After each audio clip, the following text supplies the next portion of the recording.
안녕하세요. 아무튼 주부입니다. 오늘은 불편한 편의점 2, 이 책을 읽고 토론을 해보려고 합니다. 저희가 불편한 편의점 1을 했었어요. 근데 그 당시에도 2가 나온 상황이었고, 그래서 1을 먼저 하고 2를 하자 그랬는데 이제서야 하게 됐네요. 재밌었어. 또 재밌어. 드라마 같고. 또 한 번 딱 피니까 놀 수가 없어. 일상의 얘기가 이 안에서 이루어진 느낌이야. 사람 사는 게 연결된 느낌을 보여준다는 생각. 약간 읽는 내내 좀 미소 짓게 만드는 그런 책이었어. 덮으면서까지 좀 마음이 따뜻해지고, 그러면서도 너무 내가 살고 있는 현실의 모습을 잘 반영하고 있어서 진짜 내가 사는 지금 현실이 이렇게 따뜻할 것 같은 그런 느낌이 들고, 그리고 이 인물들이 다 결국에는 다 화해도 잘하고 서로 좋은 관계가 되잖아요.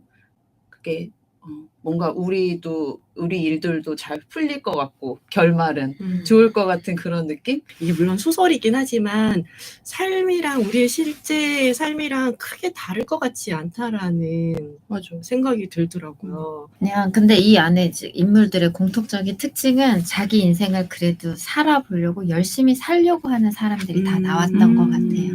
네. 그리고 요번에도 역시나 편의점이다 보니까 PPL 같은 먹거리가 기억나요? 재밌어. 나 그거 해보고 싶었잖아. 그 돈가스 나베. 나도. 아 진짜?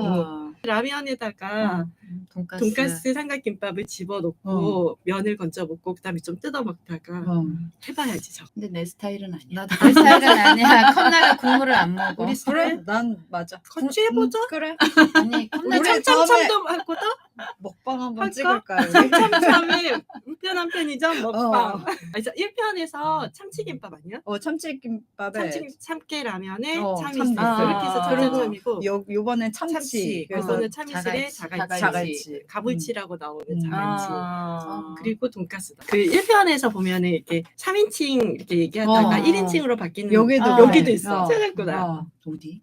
이제 어디일까? 맨 마지막에 염려사가 염려사 나루만. 부분에서 나 이제 혹시나 하고 찾아봤는데 역시 있더라고. 그리고 그 제목 1편도 올레이즈 타이틀이고 2편도 올레이즈 타이틀이에요. 그건 또 몰랐어.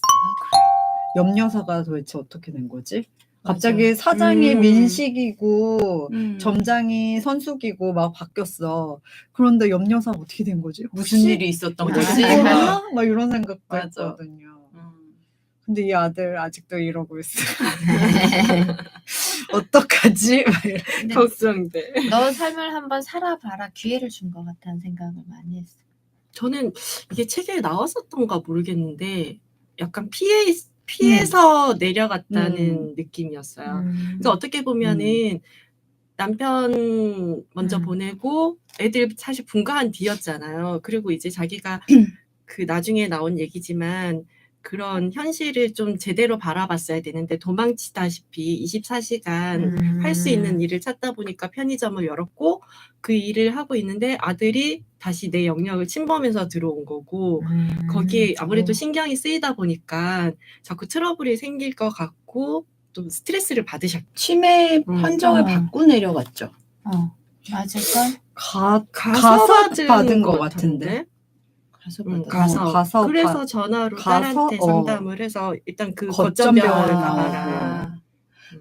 그러면 뭔가가 이상하니까 자기도 내려간 거 아닐까? 뭔가 쉬고 싶고 진짜 정신도 도망간 거라니까. 꼴 보기 싫어서 그런 것 같아. 우리는 꼴 보기 싫어서 아들이 집에서 계속 정신 못 차리고 막 또 사업하겠다고 또 편의점 팔아달라고 계속 팔아달라 그러니까 가까이 없어야지 때를 쓰지 그 않을 소리를 덜 듣잖아.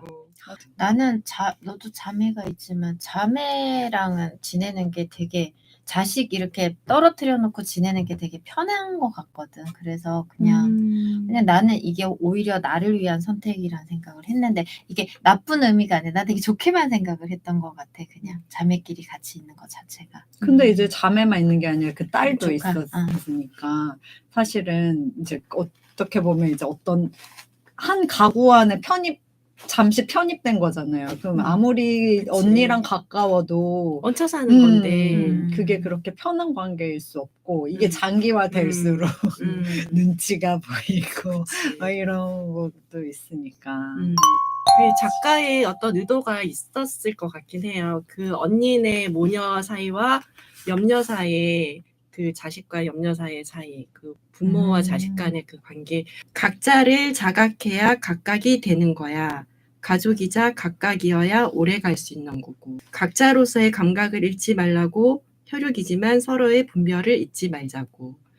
그러니까 특히 염려 사는 애들이 부모의 엄마의 영역을 많이 침범했어. 맞아. 왜 살아가실 때 부모 재산을 자기가 받을 것처럼 어차피 줄 거 지금 줘. 너무 싫어.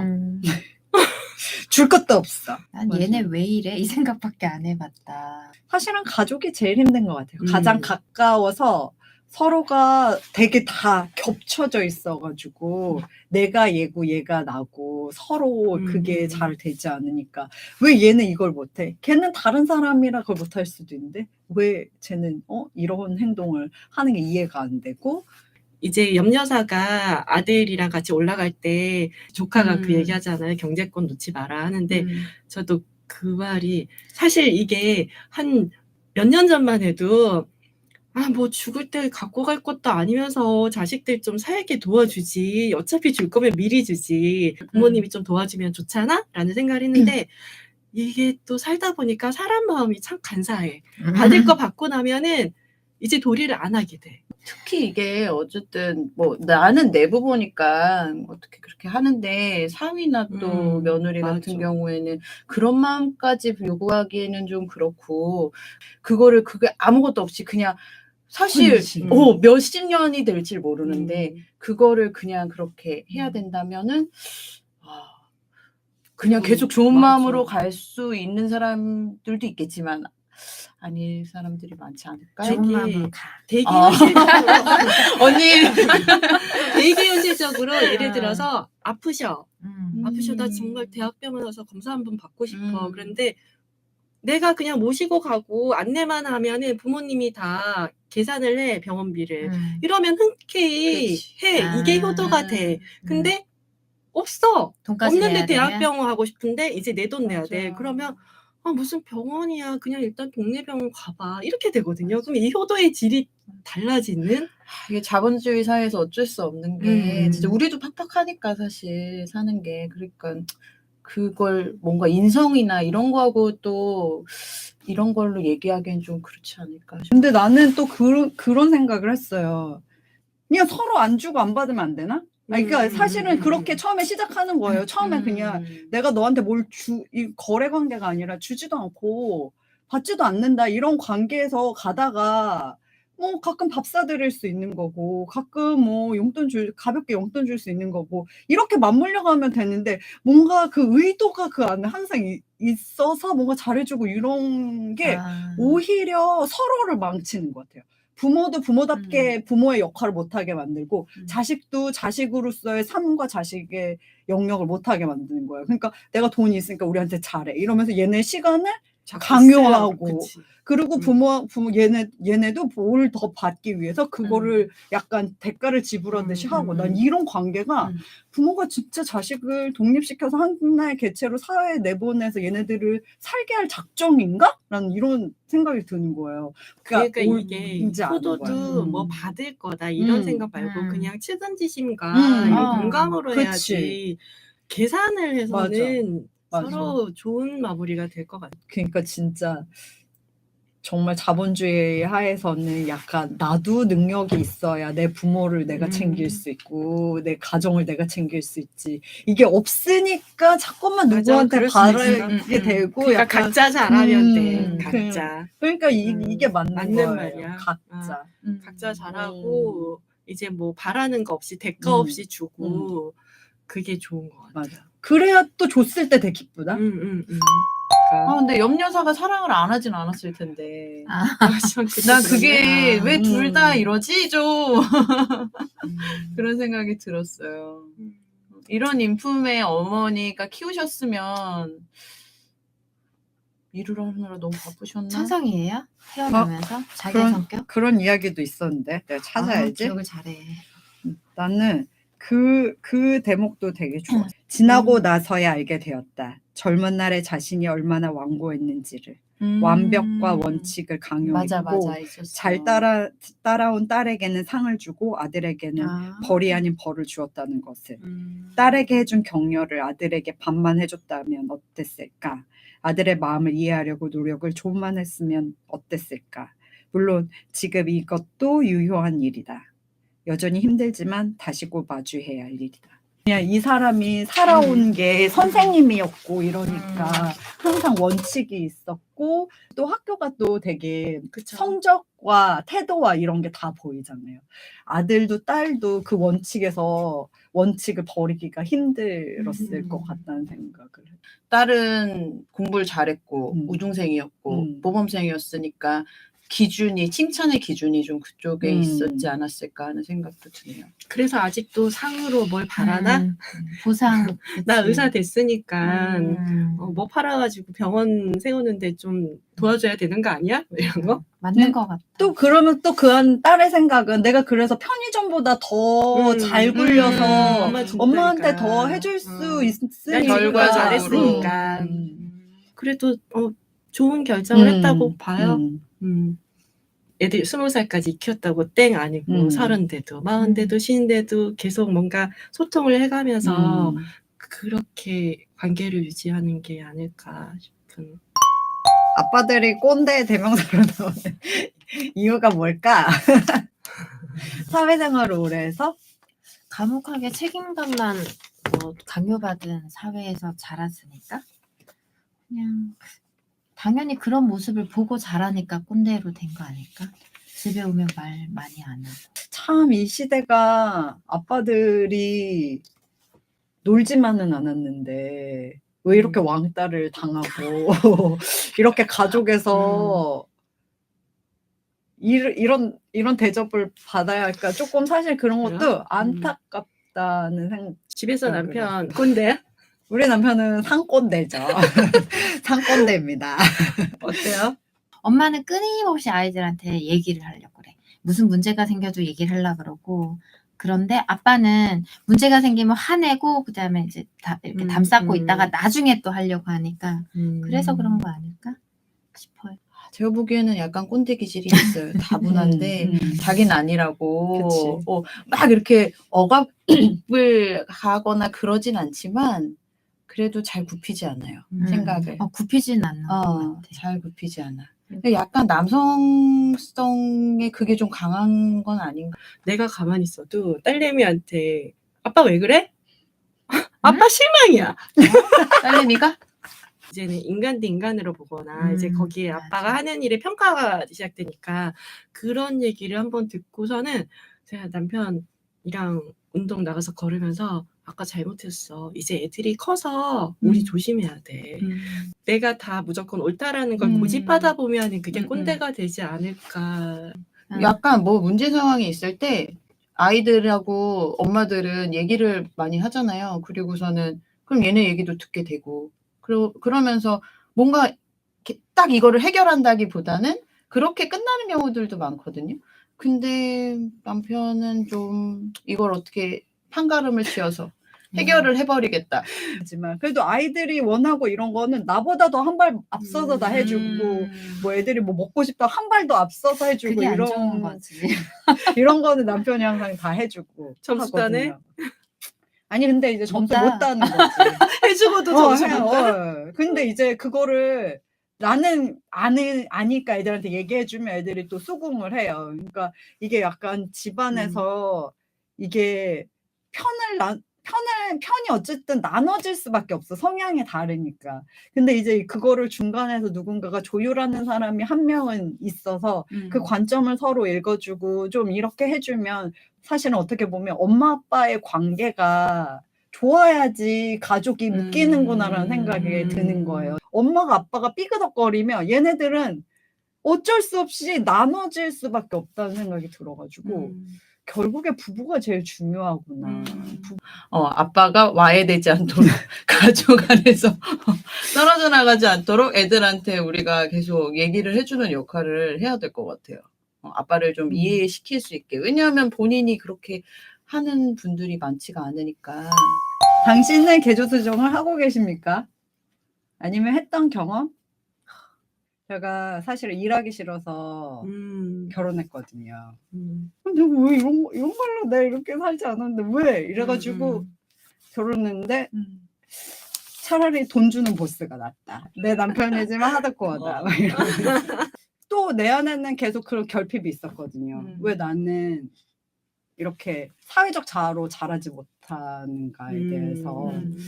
그래가지고 어쨌든 되게 늦지막히에 다시 취직을 생각을 했고 하고 있는데 쉽지는 않지만 그래도 제 인생에서 가장 필요했고 해야 했던 거를 결국에 마주한 거죠.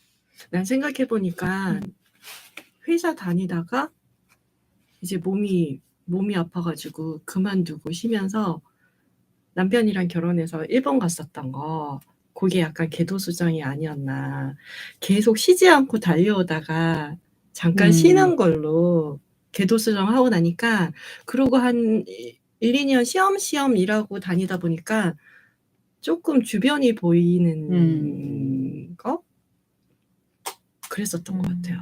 그 뒤로는 사실 한 번 그런 거 있잖아요. 한 번 개도수정을 해보고 나면은 잘 바꿔 또. 이거 아닌가? 이걸로 하고. 그래도 바꾼 것도 이것도 내 삶이고 이대로 또 최선을 다하면 그게 또 내 길이고 이런 생각을 해보니까 좀 맞아요. 겁이 없어진다고 해야 되나? 두려움이 사라져서 그냥 이렇게 해보지 뭐 이런 생각이 드는 것 같아요. 중학교 때 고등학교 지나갈 때 개도수정을 확 한 것 같아. 그때 한 것 같아요. 그냥 고등학교 벗어나고 싶어서 이제 큰 집에서 벗어나고 싶어서 그러니까 맞는 게 싫어서 벗어나고 싶었고 공부하고 싶은데 공부할 수 없는 환경이 싫었고 이래서 이제 벗어나서 이제 그 멀리 떠났을 때 근데 그 개도수정한 게 하고 나서 사실 잘했다라는 생각을 왜 못했냐면 거기 가서 항상 성격상 열심히는 뭐든지 해보지만 이렇게 뭐 확 나오는 건 없지만 그 순간순간 열심히 살긴 했는데 안 좋은 상황이 몇 가지가 있었다 보니까 하지 말 걸이라는 생각을 진짜 많이 하면서 계속 살고 있는 거예요. 그렇게 하지 말았는 게 더 낫나? 이 생각을 후회하는 개도수정이었던 것 같아요. 지금 생각해보면. 그냥 그래서 후회해요, 언니? 그때를 후회해. 왜냐면 그게 나한테 흉터가 있거든, 몸에. 그거. 크게 있다 보니까 그냥 여기서도 좀 아플 운명, 여기서도 아플 운명이었으면 여기서 그냥 아프고 말걸. 왜 일로 가고 더 큰 상처를 만들었을까? 이 생각은 좀 하는 거죠.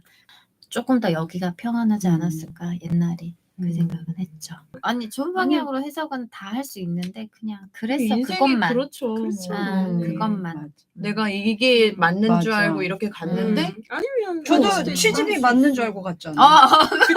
그치. 그러니까 궤도 수정하기 전에 주변에 누구한테 물어보고 도움을 받을 수 있는 게 그런 게 없어. 그게 있었으면 정말 좋았겠다라는 맞아. 어렸으니까. 저는 장기적으로 봤을 때 독서 토론한 게 좀 궤도 수정이었던 것 같아요. 좀 그냥 살던 대로 사는 사람 있잖아요. 여기 최 사장도 자기가 해오던 걸 되게 고집해가지고 그냥 그렇게 쭉 살아가잖아요. 근데 좀 그런 사람인 것 같아요. 결혼 전에 그 시험 공부하던 것도 실패하고 결혼을 했는데 결혼해서 애 낳고 이제 한 2, 3년 키웠나? 그리고 나니까 뭔가 되게 공허하고 우울한 그런 감이 있었거든요. 뭔가 내 스스로 자존감이 없는 것 같은 거예요. 그냥 아이 엄마, 그냥 주부로서 외에는. 그래 그때 근데 독서 토론 같은 걸 해볼까 하는 마음이 들었던 거. 그게 궤도 수정의 그때 시작이었지 않았을까? 옛날 내 모습이었으면 우선 뭘 하자 했을 때 우선 가만히 있거든요. 저는 그리고선 집에 가서 안 해요. 약간 그런 타입이야. 하자고도 안 해? 하자고도 안 해. 집에 하자고 가서 하는 안 일은 해. 없고 하자고 하면 그냥 안 하는 타입이었는데 이제는 좀 그런 거에 대한 두려움이 많이 없어진 것 같아요. 그래서 각도를 아주 약간이지만 계속 그 안으로 틀게 만들어주는 계기가 됩니다. 결혼을 하고 애를 낳고 독서 토론이 이렇게 힘이 됐는데 민규는 빨리 알았으니까 얼마나 힘이 될까? 그치. 저는 그 생각했어요. 20대가. 민규가 또 원래 또 책을 좋아하는 아이고 도서관이라는 걸 알았으니 잘 성장하겠구나 이런 기대감 같은 게 생기더라고요. 그래서 민규가 그 방학을 어쨌든 그 도서관에서 보내잖아요. 그래서 그 전에는 막 엄마 아빠도 굉장히 좀 언어 폭력적이고 부정적이고 거기다가 막 학교에서도 왕따 당하고 그런 아이였는데 그 방학을 보내고 나서 마지막에 그 아빠 엄마한테 옥수수 수염차를 이렇게 넣어주고 편지를 써잖아요. 그래서 와, 성장했네. 많이 성장했어. 내면이 아주 탄탄해졌구나. 엄마 아빠가 변한 건 없을 거란 말이에요. 맞아요. 그런데 애가 받아들이는 게 이렇게 엄마 아빠를 배려할 수 있게. 엄마 아빠도 뭐 그럼 엄마 마시고 아빠도 이러면서. 변하지 않을까. 맞아. 이런 아이를 위해서라도 좀 다른 달라질 수 태도를 있어. 하지 않을까.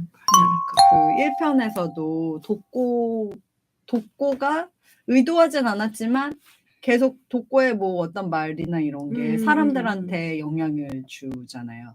이번에도 홍금보의 그 말들이 사실은 되게 맞아. 막 예쁘고 화려하고 막 듣기 좋고 이런 말이 아니라 되게 뭔가 애가 조금 띠벙해 보이고 약간 그런 느낌이 있지만 그런 말이 또 어떤 사람에게 뭐 하나가 딱 꽂히는 말이 되잖아요. 약간 그럼 말 한마디? 그냥 비교함? 근데 그게 뭐라 하지 무관심이 아니고 관심에서 말을 던지는 거니까. 그럴 수도 있죠. 말이 중요한 게 아니고 관심이. 그런 얘기를 들어보니까 사실 그 1편에서는 그냥 밑줄 긋고 싶은 말이 많았어. 생각보다 중간중간 이 와중에 또 이런 깨알 같은 주옥 같은 말을 남기네? 이런 거 있었는데 이 편에서는 조금 없더라고요. 근데 그 중에 이제 하나 비교함 얘기. 처음에 뭐지? 그랬는데 되게 중요한 말이구나. 독고가 배운 사람이라 그런가? 그런가? 배운 사람이지. 김배는 그에 비해서 그러니까 세상을 많이 배운 사람이라. 그래도 제 아니야. 이게 조금 다른 거야. 그 스타일이 좀 다른 건가? 독고 같은 경우에는 자기 세계가 엄청 강하고 뭔가 잘 배우고 그러니까 굳이 이런- 포장하지 않아도 돼. 이런 사람이 그 벽을 깨고 나왔다면 금배는 이미 깨져 있는 상황이 아니었을까라는 생각. 금배는 사실은 뭐든 다 수용하는 약간 그런 사람이었잖아요.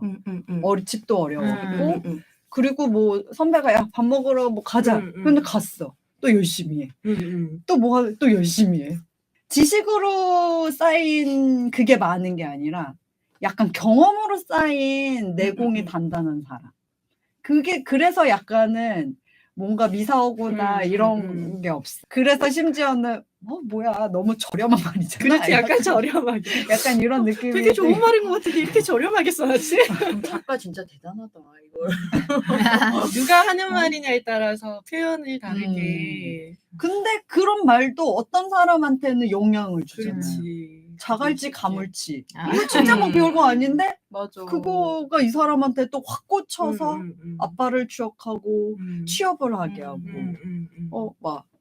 아저씨 너무 하십니 뭐 요즘은 그러시면 안 돼 이게 아니라 아저씨는 쌍꼰대예요 이 얘기에 또 확 꽂혀가지고 내가 꼰대도 아니고 쌍꼰대라고 막 이러면서 약간 변화를 하고 약간 이런 게 되게 캐릭터 잘 잡았다. 참 저렴한 언어로 사람을 볼수록 내 스타일이야. 그래. 이 언니 위험하네. 약간 독고는 공부를 많이 한 통찰력도 좋고 탐구력도 강한 사람. 그래서 딱 보고 이렇게 잘 파악을 그런 해가지고 거 있는 것 딱 같아. 정확하게 얘기를 해주는 대신에 유머가 없어. 너무 진지해. 반면에 금배는 굉장히 밝고 엄마가 그렇게 또 키웠고 근데 또 책도 많이 읽었어. 책도 엄마가 읽었어. 서점을 하는 바람에. 그래가지고 유머러스 하면서도 그 따뜻함이 있어. 그래가지고 그 사람한테 또 그렇게 아둘러가지고 재밌게 얘기를 해주고 그 둘의 캐릭터가 정말 다르긴 한 것 같아요. 하지만 사람들에게 또 굉장히 위로가 되는 그런 인물. 금배가 민규한테 그런 얘기 하잖아요. 내가 잘하는 일을 알아야 하고, 그 다음 내가 하고 싶은 일을 알아야 하고, 마지막으로 내가 해야 하는 일을 알아야 하더라고 라는 얘기를 하는데, 비교함이랑 연결이 되더라고요. 나는 사실, 난 딱히 잘하는 일이 없어라고 생각을 했었어요.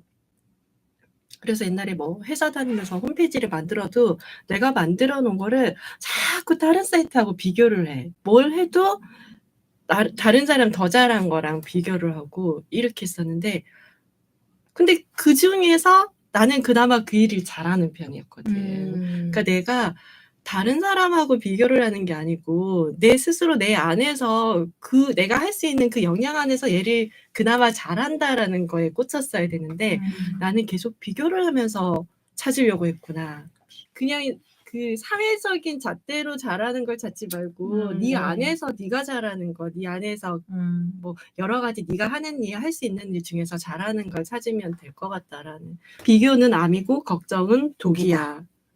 엄마가 해줬잖아요. 안 그래도 힘든 세상살이 지금의 나만 생각하고 살렴. 아, 엄마가 정말 어마어마한 얘기를 해줬구나 싶었어요. 그래서 찾아봐. 이렇게 밝게 살 수 있었던 거. 이거를 계속 염두에서 살았기 때문에 같아요. 그냥 뭐 대학교 동아리에서 뭘 하건 그냥 대학로를 막 그냥 전전하면서 약간 누구의 하인처럼 살건 그렇게 그게 사회 잣대로 보면 야 너 꼬봉 아니야? 막 이렇게 봐도 스스로가 꼬봉이라고 그냥, 생각하지 않으면 맞아. 아, 금배를 만든 게 엄마의 이 말 한마디가 되게 컸구나. 저는 이거 보면서 김금배 씨도 그렇고 다른 가족들도 갈등을 해결할 때 먹는 거하고 술이 다 나오더라고요. 같이 밥이나 먹자, 약간 술이나 한잔 하자. 그러면서 이제 좀 풀리는 그런 내용들이 많이 나와가지고 그래서 요즘 술 먹었어요. 다이어리 다이어리 많이 먹어, 그치? 깜짝 놀랐네. 맨날 술이 술을 은근 잘 마시더라고. 맨날 술이야. 이렇게 두 분. 아, 나는 요즘 많이 못 먹어. 소문을 자꾸 들어가지고. 아니야. 아니야, 마실 수 있을 때 마셔. 어. 이제 또 한 2, 3년 뒤면 안 될 수도 있어. 아, 그래요? 아, 그래서 혹시 위로하는 방법이 있으신지 누군가를. 밥이지 뭐. 맞아. 그거 맞는 것 같아. 밥 사줄게, 맛있는 거 음. 사줄게, 이거 위로고 그냥 만나자라기보다는 그런 거 있잖아. 조금 약간 거리 있는 사람한테는 차 마셔요. 그러고 더 친해지고 싶은 사람은 밥 먹어요. 맞아. 그냥 밥 먹고 나서 차도 마실 거잖아요. 맞아. 더 친하면 술 마시자. 맞아. 그러네. 단계가 있다. 그런 것 같아. 근데 뭔가 맛있는 걸 먹고 그러면은 좀 이렇게 기분이 마음이 좋아져. 풀린다고 그래야 되나? 그래야 되나? 무장이 좀 해제된다고 그치. 그래야 되나? 그런 것도 있고 뭔가 이렇게 밥이 뭔가 맛있는 게 들어가서 영양이 채워지면은 생각이 좀 긍정적인 방향으로 또 되기도 하고 그래서 맞아. 밥 먹자 그러나? 그리고 약간 내 공간이 아닌 다른 공간으로 우선 이동을 하잖아요. 그러면서 약간 새로운 공간과 좀 분위기나 이런 거에 또 인간은 그치. 마음이 설레고 흔들리고 하니까 약간 그렇게 해서 약간 이렇게 그동안에 이렇게 팽팽했던 걸 약간 느슨하게 만드는 게 있지 않나. 그런 것도 있고. 자신과 분리되려는 아들의 모습을 두려워했지만 이제는 서로의 차이를 알게 되었고 거리를 지키게 되었다. 이 부분에서 또 저는 그래, 이 건강한 바운더리를 기초로 한 거리 유지가 관계 유지에 중요하지. 맞아. 이제 12시 반이에요. 좋은 관계는 절로 맺어지지 않는다. 스스로 살피고 찾으려는 노력이 필요하다. 각 선생이 이제 자기가 그만둬야 될 때쯤에 누가 알바가 휴무였나 그래서 정군이 쉰다고 들었다면 교대를 해드려야 할 것 같아 일찍 나왔다고 말을 했다라는 거 있잖아요. 그냥 말하지 않아도 이렇게 서로 배려해 주려고 하는 그런 모습이 있는 사회를 이 속에 그린 게 나는 되게 좋았던 것 같아. 이 책 자체가 전체적으로. 어울려. 짧게. 그 좀 마지막 쯤인데 평안은 문제가 해결되어서가 아니라 문제를 문제로 바라볼 수 있어 가능했다. 늘 잘해왔다 여기기 위해 덮어둔 것을 돌아보았고 부족한 내 모습을 바라보기 위해 애썼다. 호수에 유유히 떠있는 오리가 수면 아래서 분주히 발을 놀리는 것처럼 평안을 위해 부지런히 자신의 상처를 돌보고 마음을 다스려야 했다. 나 이거 뭐? 또 바꿔? 어쨌거나 삶은 계속되었고 아? 한다면 진짜 삶을 살아야 했다. 이것도 좋았어. 이것도 염려사 그 always 편에 나와 있었던 거죠. 그러니까. 그 1인칭 시점이 되는 그 부분들이 한 번 더 읽어보면은 더 좋을 것 같아요. 아무래도 거기에 성찰이나 이렇게 맞아. 고찰하는 게 많이 들어가 있는 것 같아요. 엄마를 보낸 후 가진 일을 전전하며 살게 되자 사는 건 그저 사는 것일 뿐 특별한 의미 따위 없다는 걸 깨닫게 되었다. 걱정은 독이고 비교는 암이었으며 과거는 끝났고 미래는 없고 오직 현재만 있을 뿐이었다.